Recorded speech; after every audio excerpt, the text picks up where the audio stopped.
நெறைய பேர் சொல்றது, இந்த நெஞ்சு கரிச்சல் பிரச்சனை சொன்னேன் இல்லைங்களா?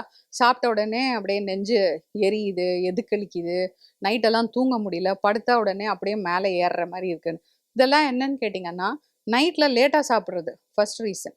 அதிகப்படியா காஃபி, டீ குடிக்கிறது. நெனச்சப்பல்லாம் காஃபி, டீ குடிச்சா கண்டிப்பா அசிடிட்டியும், ஆசிட் ரிஃப்ளெக்ஸும் கண்டிப்பா வரும். ஏன்னா, வயித்துல சுரக்கக்கூடிய ஆசிடு எத்தன நாளைக்கு அப்படியே இருக்கும்?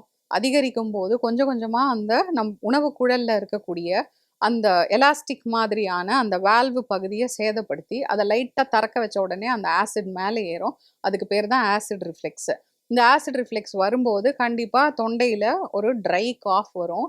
நீங்க நைட்ல அந்த மாரி சாப்பிட்டுட்டு லேட்டா சாப்பிட்டுட்டு படுத்தீங்க, மசாலாவா, காரமா, எண்ணெயாலாம் சாப்பிட்டு படுத்தீங்கன்னா, கண்டிப்பா நைட் ஃபுல்லா தூங்கவே விடாது. கொஞ்ச நேரம் தூங்க விட்டாலும் மறுபடியும் விடிய காத்தால 3 மணிக்கு, 4 மணிக்கு எழுப்பி விட்டுடும். ஸோ இந்த மாதிரி ஃபுட் சரியா டைஜஸ்ட் ஆகாத மாரியே இருக்கும். Even after 7, 8 hours. அதனால தான் சொல்றது, சீக்கிரமா ஒரு 6 மணிக்கு இல்லன்னா 7 மணிக்குள்ள உங்க டின்னர முடிச்சிடுங்க. முக்கியமா சீனியர் சிட்டிசன்ஸ் 6லேருந்து 7 மணிக்குள்ள கண்டிப்பா நீங்க டின்னர முடிச்சிடுங்க. அப்புறம் காஃபி, டீய சாயங்காலம் 5 மணிக்கு மேல கண்டிப்பா குடிக்காதீங்க. 2வது உப்பு, காரம், புளிப்பு, கசப்பு, இந்த இனிப்பு எல்லா சுவையுமே சம அளவுல சீரா சாப்பிடணும். அதுவும் ஒரு முக்கியமான விஷயம்.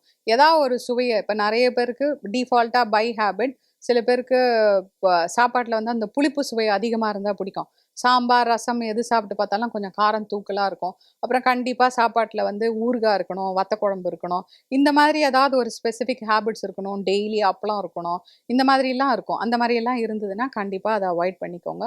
எல்லா சுவைகளையும் சம அளவுல சாப்பிட்டா மட்டும் தான் ஹெல்த் வந்து சமநிலையில இருக்கும். ஏதோ சுவையா அதிகமா சாப்பிட்டீங்கன்னா, அதுக்கான செட்பேக்ஸ் கண்டிப்பா இருக்கும். புளிப்பு அதிகமா சாப்பிட்டீங்கன்னா வாதம் வரும். கசப்பு அதிகமா சாப்பிட்டீங்கன்னா பித்தம் வரும். இனிப்பு அதிகம் சாப்பிட்டீங்கன்னா கபம் வரும். இந்த மாதிரி இந்த வாதம், பித்தம், கபம்ன்றதுக்குள்ள ஏற்ற இறக்கங்கள் வருவதற்கு அடிப்படையான காரணமே இந்த 6 சுவையும் சமமான அளவுல சாப்பிடாம, ஏதாவது ஒரு சில சுவைகள அதிகப்படியா நம்ப சாப்பிடுறது தான். அதனால சீரான உணவு, எல்லா சுவையும் சேர்ந்த உணவு ஆ அது மாலை வேளைகள்ல ஸ் ய முன்னமையே சீக்கிரமாவே சாப்பிடுற உணவு இதெல்லாம் இம்பார்ட்டன்ட்.